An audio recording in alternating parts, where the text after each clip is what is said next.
ಬಿಡಲ್ಲ, ಜನ ನನ್ಗೆ ಬಿಡಿಸ್ತಾರೆ.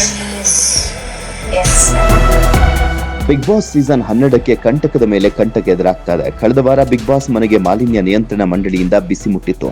ಸದ್ಯ ಬಿಗ್ ಬಾಸ್ ಮನೆಗೆ ಕ್ಯಾಟಗರಿ ಅನ್ನುವಂತ ಪದ ಮುಳುವಾಗುವಂತ ಸಾಧ್ಯತೆ ಇದೆ.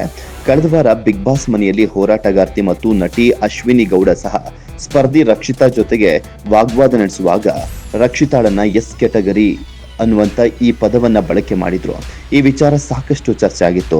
ಸಾಮಾನ್ಯವಾಗಿ ಎಸ್ ಕ್ಯಾಟಗರಿ ಅಂದ್ರೆ SC ST ಜನಾಂಗವನ್ನ ಗುರುತಿಸುವಾಗ ಬಳಕೆ ಮಾಡ್ತಾರೆ, ಅಥವಾ ಸ್ಲಂ ನಿವಾಸಿಗಳು ಅನ್ನುವಂತ ಅರ್ಥದ ಆ ವೇಳೆ ಆ ಪದ ಬಳಕೆ ಮಾಡಿರುವಂತ ಸಾಧ್ಯತೆ ಇದೆ. ಈ ಹಿನ್ನೆಲೆಯಲ್ಲಿ ಎಸ್ ಕ್ಯಾಟಗರಿ ಅಂತ ಪದ ಬಳಕೆ ಜಾತಿ ನಿಂದನೆ ಮತ್ತು ವ್ಯಕ್ತಿ ನಿಂದನೆ ಆಗಲಿದೆ. ಈ ಹಿನ್ನೆಲೆಯಲ್ಲಿ ಬಿಗ್ ಬಾಸ್ ಸ್ಪರ್ಧಿ Ashwini Gowda, Colors business head Prashant Nayak, cluster head Sushma ಮತ್ತು ಡೈರೆಕ್ಟರ್ ಪ್ರಕಾಶ್ ವಿರುದ್ಧ ಕಾನೂನು ಕ್ರಮ ಜರುಗಿಸುವಂತೆ ದೂರು ದಾಖಲಾಗಿದೆ. ಹಿರಿಯ ವಕೀಲ ಪ್ರಶಾಂತ್ ಮೆತ್ತಲ್ ನೀಡಿರುವಂತಹ ದೂರಿನ ಮೇರೆಗೆ ಬಿಡದಿ ಪೊಲೀಸ್ ಠಾಣೆಯಲ್ಲಿ ಬಿಗ್ ಬಾಸ್ ಸ್ಪರ್ಧಿ Ashwini Gowda, Colors business head Prashant Nayak, cluster head Sushma ಮತ್ತು ಡೈರೆಕ್ಟರ್ ಪ್ರಕಾಶ್ ವಿರುದ್ಧ NCR ದಾಖಲಿಸಿ ಪೊಲೀಸರು ತನಿಖೆ ಮುಂದುವರೆಸಿದ್ದಾರೆ.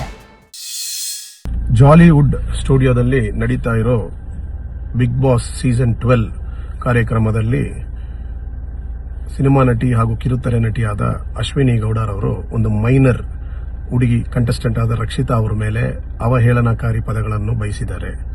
ಶಿ ಈಸ್ ಎಸ್, ಆ ಕ್ಯಾಟಗರಿ ನಾನಲ್ಲ ಅಂತ ಹೇಳಿದ್ದಾರೆ. ಈ ಸ್ಟೇಟ್ಮೆಂಟ್ ಬಂದು ಅಫೆನ್ಸ್ ಆಗುತ್ತೆ. ಶಿ ಈಸ್ ಎಸ್ ಅಂದ್ರೆ ಏನರ್ಥ? SC ST ಅಂತ ಅರ್ಥನಾ, ಇಲ್ಲ ಸ್ಲಮ್ ಅಂತ ಅರ್ಥನಾ? ಇದನ್ನ ಅಶ್ವಿನಿ ಗೌಡರವರು ಕ್ಲಾರಿಫಿಕೇಶನ್ ಕೊಡಬೇಕು. ಒಂದು. ಎರಡನೇದು, ಬಿಗ್ ಬಾಸ್ ಅವರು ಬಿಸಿನೆಸ್ ಹೆಡ್ ಪ್ರಶಾಂತ್ ನಾಯಕ್ ಆಗಿರಲಿ, ಇಲ್ಲ ಕ್ಲಸ್ಟರ್ ಹೆಡ್ ಸುಷ್ಮಾ ಆಗಿರಲಿ, ಇಲ್ಲ ಶೋ ಡೈರೆಕ್ಟರ್ ಪ್ರಕಾಶ್ ಆಗಿರಲಿ, ಈ ಒಂದು ಸ್ಟೇಟ್ಮೆಂಟ್ ಈ ಒಂದು ಶೋ ಅಲ್ಲಿ ಅವರು ಡಿಲೀಟ್ ಮಾಡಬೇಕಾಗಿತ್ತು.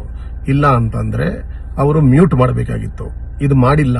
ಅದರಿಂದಾಗಿ ನಾನು ಬಿಡದಿ ಪೊಲೀಸ್ ಸ್ಟೇಷನ್ ಅಲ್ಲಿ ಇವತ್ತು ಈ 4 ಜನದ ಮೇಲೆ ಒಂದು ಕಂಪ್ಲೇಂಟ್ ಲಾಡ್ಜ್ ಮಾಡಿದ್ದೀನಿ.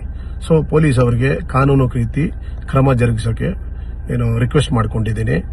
ಸೊ ಬಿಗ್ ಬಾಸ್ ಈ ಯಾರು ಈ ಅಡ್ಮಿನಿಸ್ಟ್ರೇಟರ್ಸ್ ಇದ್ದಾರೆ ಹಾಗೂ ಅಶ್ವಿನಿ ಗೌಡ ಮೇಲೆ ಕಾನೂನು ರೀತಿ ಕ್ರಮ ತಗೋಬೇಕು ಅಂತೇಳಿ ಒಂದು ಕಂಪ್ಲೇಂಟ್ ಲಾಂಚ್ ಮಾಡಿದ್ದೀನಿ.